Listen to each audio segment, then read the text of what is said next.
की मर्जी छुपी हुई है। वो हमारी परीक्षा लेना चाहता है, हमें परखना चाहता है कि हमारे अंदर वो शक्ति है या नहीं है, हम इस दुख को झेल पाएंगे या नहीं झेल पाएंगे। आपने सुना होगा किसी पे कोई दुख पड़ जाता है, बड़ा दुख पड़ जाता है और वो उसको भी झेल जाता है। जवान लड़का खत्म हो जाता है, झेल जाता है, और किसी को परीक्षित महाराज छोटी सी बात हो जाती है तो हार्ट अटैक आ जाता है। तो प्रभु भी परीक्षा लिया करता है हमारी आपकी, दुख देकर कि देखते हैं जैसे कुम्हार है,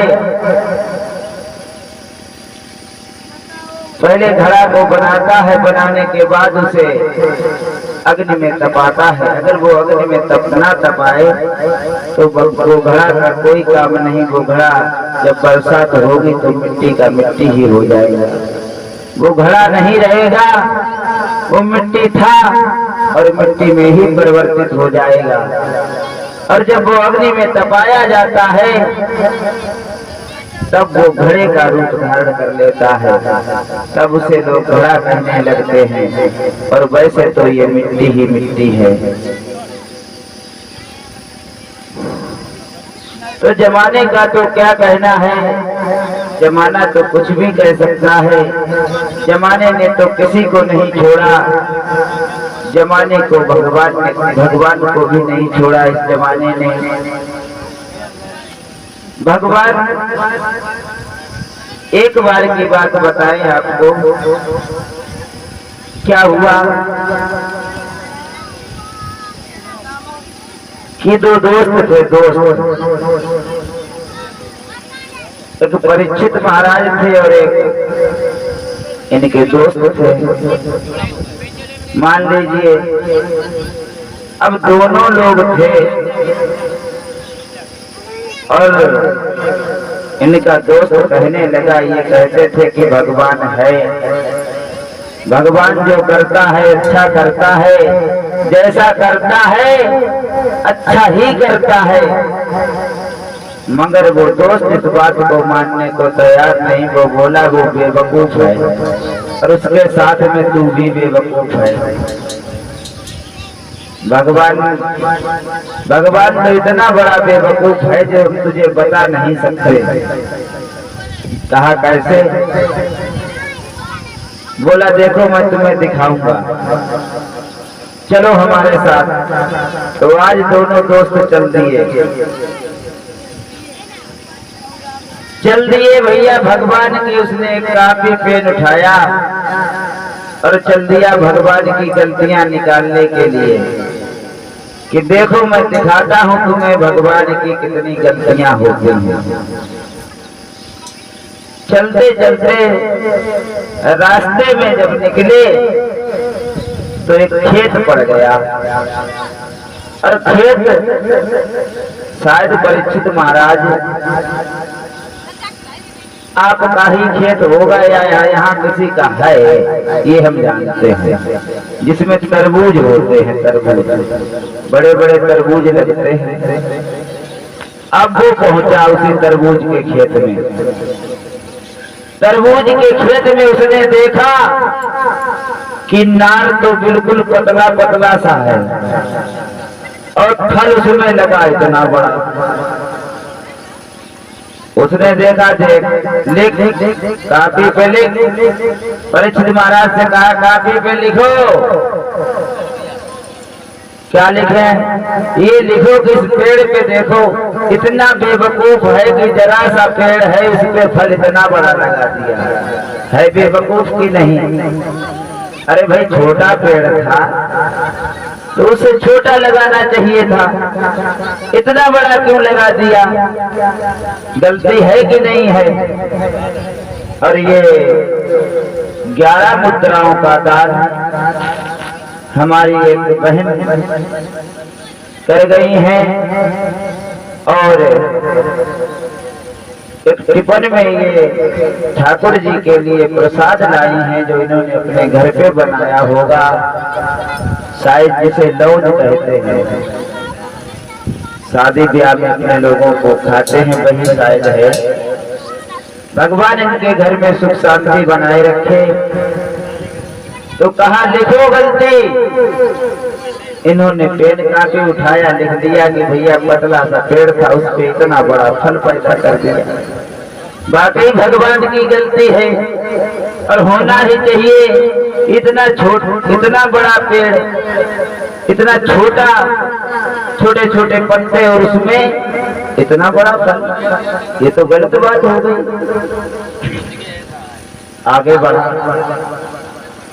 आगे बढ़ा तो उसको एक जामुन का वृक्ष मिल गया। अब जामुन का नहीं, बरगद का वृक्ष मिला, बरगद का। और जब बरगद का वृक्ष मिला तो वो इतना मोटा कि कौड़िया में भी उसकी 2-4 कौड़ियां लगा दो, उसमें भी नहीं आता, वो तो बड़ा होता ही होता। और उसका फल इतने छोटे छोटे।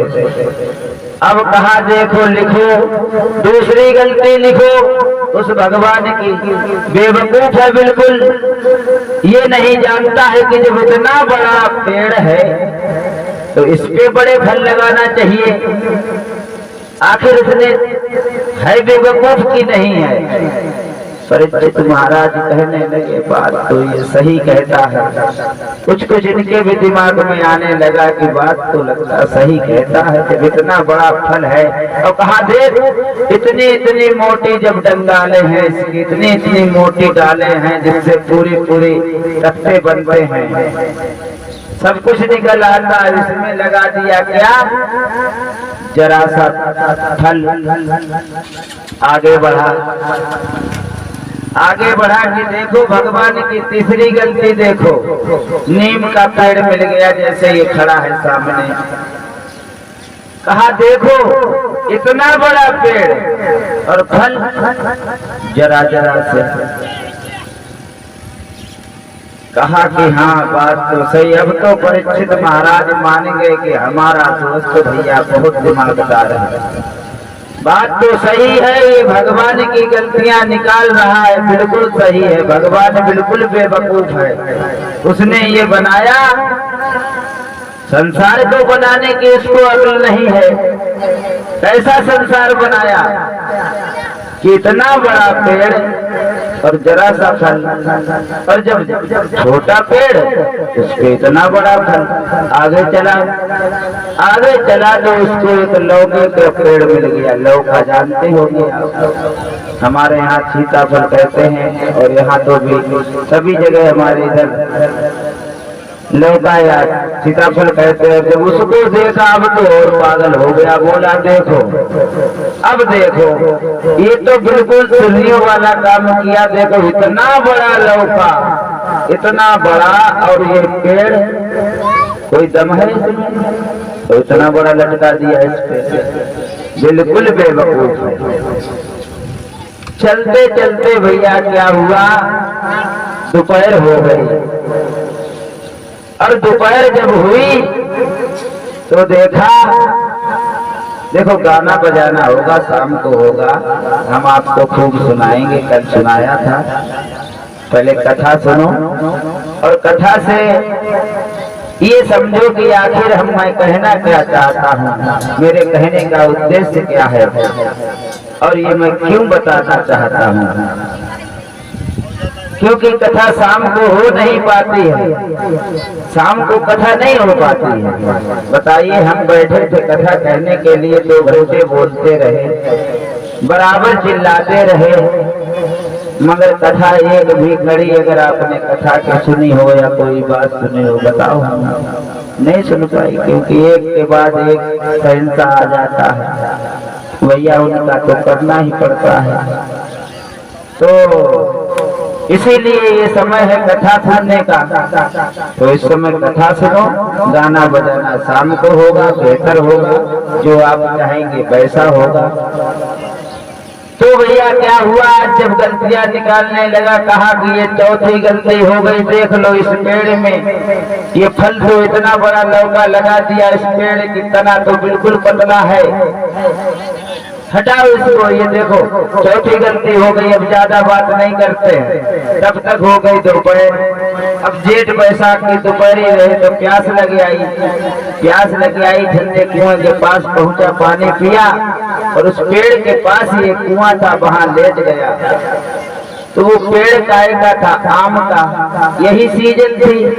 हम तो कथा भी सुनाते हैं, उसी हिसाब के सुनाते हैं जिस हिसाब में हम चलते हैं। तरबूज का भी टाइम अभी है, लौके का भी टाइम अभी है, नीम की निमकोली का भी टाइम अभी है, और अभी ही तुम्हारा ये आम भी होता है। तो यही समय रहे। अब भैया आम के पेड़ के नीचे सोचा कि ऐसा करो यार, विश्राम कर लो, थोड़ा आराम कर लेते हैं, उसके बाद चलेंगे और फिर तुम्हें दिखाएंगे गलतियां।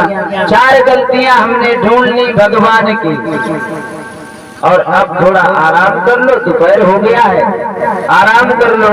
आराम करने के बाद फिर चलेंगे, फिर देखो दिखाएंगे। बेवकूफ है, पागल है, बिल्कुल सुर्री है। अगर वो उसकी जगह मैं होता तो मैं तो जो वो बरगद का वृक्ष है उस पे लौके का फल लटकाता। कहा अच्छा भैया बात तो सही है। परीक्षित महाराज सोचने लगे सही कहता है, बात तो सही कहता है भाई, जो भगवान ने किया वो कह रहा है तो गलत तो होगा ही, वाकई गलत है, ऐसा नहीं करना चाहिए। अब क्या हुआ, उस पेड़ के नीचे लेट गया और लेटते लेटते तो सोने जा रहा था। आराम से लेट गया, ऐसे आंखें बंद कर ली, ऊपर को सो गया और भैया हवा चली और वो आम जो था, आप जानते हो कि वो लंबी वाली कमियां होती जिसे मिठुआ आमियां कहते हैं, बड़ी सी होती है। हाँ वो बड़ी वाली चौसा क्या बोलते हैं उसको, तो वो वाला पेड़ है। और भैया हवा चली और हवा चलने पर वो एक आम का फल टूटा और उसकी नाक पे गिरा, और जैसे ही नाक पे गिरा कि भैया उठ के बैठ गया, नाक फूट गई। अब नाक फूट गई, अब तो रोटा पर घूमे इधर उधर भटकता करे, अरे दैया ये क्या हुआ, नाक फूट गई, अब क्या करें, ये तो बहुत दिक्कत हो गई। और होने वाले तो दोनों बाजार भी बंद थे, लेकिन भगवान की कृपा थी कि भगवान ऐसा करना नहीं चाहता है। भगवान सिर्फ ये बताना चाहता था कि देखो तुम क्या कहते हो और हम क्या कहते हैं। अब दिमाग में झटका लगा, जरा ध्यान से सुनना मारुति, बाद में देख लेना, देखी होगी, क्योंकि कथा का पूरा सार यहीं पे है। अब सोचने लगा, जब ऊपर से फल गिरा और नाक फूट गई, दोनों बाजार भी बंद होने वाले थे, तो अब थोड़ी देर तो बेहोश हो गया, रोते रोते बेहोश हो गया। कहने लगा यार बात तो हमें लगता सही है। अब परीक्षित महाराज बोले बात कैसे सही है, तो कहता था गलत है कि अगर इतने ऊंचे पे लौके का अगर वृक्ष हो, लौके का पेड़ फल लगा होता और हमारी नाक पे गिर पड़ता तो हमारा तो राम राम सत्य हो जाता। बोलिए गोविंद भगवान की। तो दूसरे की तरफ हम उंगली उठाते हैं, यूं करके ऐसे उंगली उठाते हैं हमेशा। जब उठाते देखो ये गलत है, वो गलत है, लेकिन ये नहीं सोचते हैं कि एक उंगली तो हम दूसरे की तरफ उठा रहे, मगर 3 उंगलियां जो मेरी तरफ इशारा कर रही हैं। इनका कहना ये है, इनका ये कहना है कि देखो उंगली तो तुम उठा रहे हो, ठीक है, लेकिन 3 गलतियां तुम्हारी हैं, पहले 3 गलतियां तुम अपनी सुधारो। ज्यादा ओवर 3 गलतियां तुम अपने सुधारो, उसके बाद दूसरे की एक गलती निकालो। तो उंगली उठाने से पहले भी हमें ये सोच लेना चाहिए।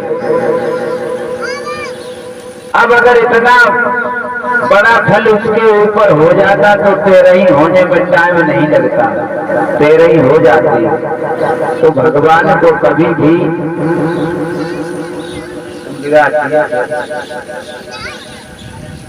तो भगवान जो करता है वो अच्छे के लिए ही करता है। वो जो भी करता है अच्छा ही करता है। अब हमारा तुम्हारा सोचने का नजरिया अलग है।